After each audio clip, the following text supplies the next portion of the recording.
Hello, my name is Paige Storrier, and my project was making maple syrup and sugar. My mentor is Farmer Bill from Morp's Farm in Reading, Connecticut.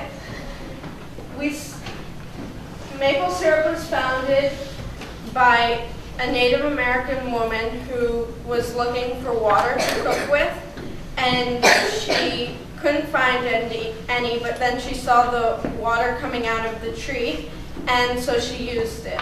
When she cooked with it, the water evaporated, leaving her with maple syrup, and that's how it was founded.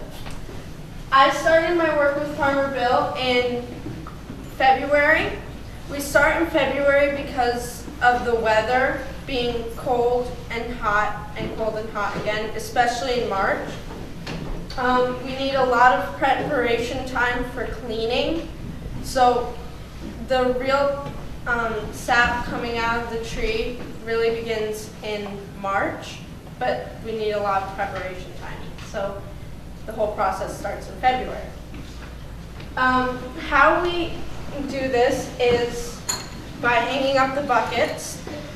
We use a spile, drill a hole into the tree about 2 to 2.5 inches into the tree, and you stick this point into it, and the sap comes out here.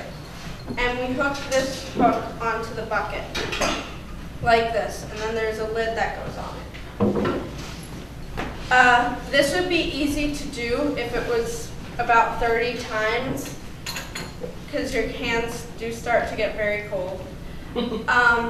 But the industry is very large, and one maple tree produces 40 gallons of sap a year, and it takes 40 gallons of sap to make 1 gallon of syrup. So we have to do this to many trees, and that's where tubing comes in. Tubing is another way of tapping trees. You have a tub and a main line that comes out of the tub, and then you have, it's almost like a tree. You have this, more tubing, coming off of the main line, which is usually black. And then this point goes into the tree.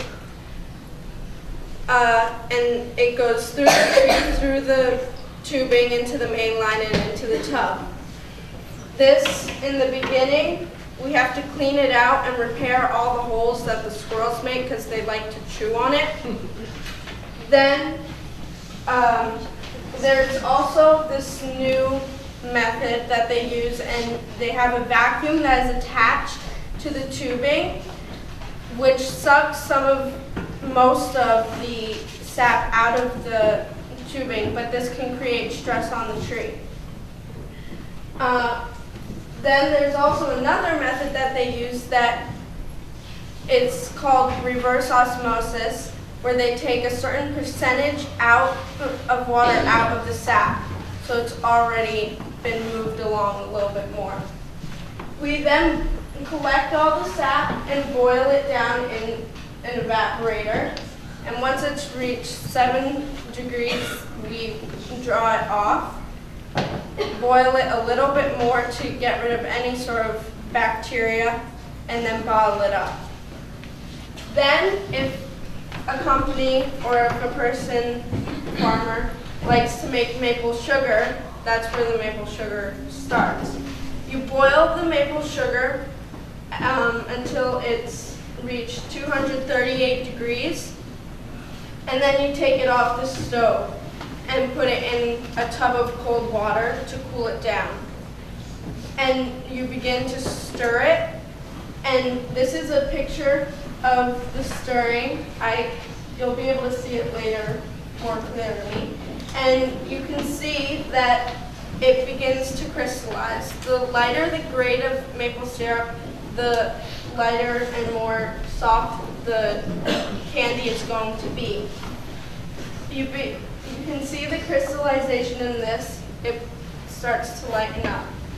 This is the fully crystallized maple sugar in a bowl. And then after that happens, then you begin your second batch. Once it's reached 238 degrees, you put this maple sugar into the hot maple syrup. And after that, you mash it in to the hot maple syrup. It becomes maple sugar automatically, and then we put it into a funnel and put it into molds such as these.